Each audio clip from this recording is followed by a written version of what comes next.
ওনাদের আত্মার শান্তির জন্য আমি কামনা করছি এবং আমি অনুরোধ করছি পশ্চিমবঙ্গ সরকারের কাছে, মমতা ব্যানার্জি দিদির কাছে, কড়াজুড়ে আমরা সবাই মহিলারা ওনার কাছে অনুরোধ করছি যাতে একটা দৃষ্টান্তমূলক শাস্তি দেওয়া হোক।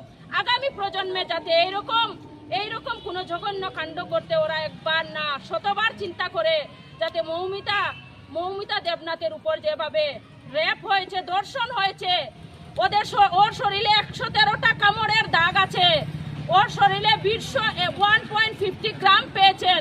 একজন পুরুষের যে শুধুমাত্র 15 গ্রাম থাকে, যেটা মেডিকেল রিপোর্টের অনুযায়ী, আপনারা চিন্তা করতে পারবেন কিভাবে ওর উপরে রেপ হয়েছে। ওর দুটা পা ভেঙে দেওয়া হয়েছে, ওর গলা টিপে এই পর্যন্ত গলার মধ্যে টিপা হয়েছে যাতে চোখের মনি দিয়ে রক্ত বের হয়েছে। এইরকম ঘটনা, এইরকম জিনিস আমরা কোনোদিন শুনিনি। আর আশা রাখছি আগামী দিনে আমরা মমতা দিদির উপরে, ভারত সরকারের উপরে, তৎসঙ্গে পশ্চিমবঙ্গ সরকারের উপরে আমাদের আস্থা আছে, ভরসা আছে। এটার যাতে সঠিক তদন্ত হয় এবং ফাস্ট ট্র্যাক কোর্টে যাতে ফাঁসি হয়।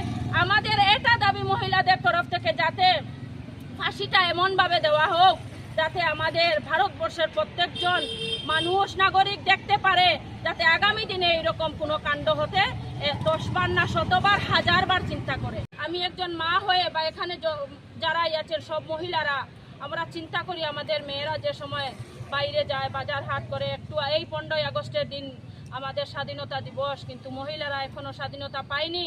মহিলাদের উপর নির্যাতন এখনো শেষ হয়নি। কোন দিন আমাদের স্বাধীনতা আসবে? কোন দিন আমরা স্বাধীনভাবে বসবাস করতে পারবো?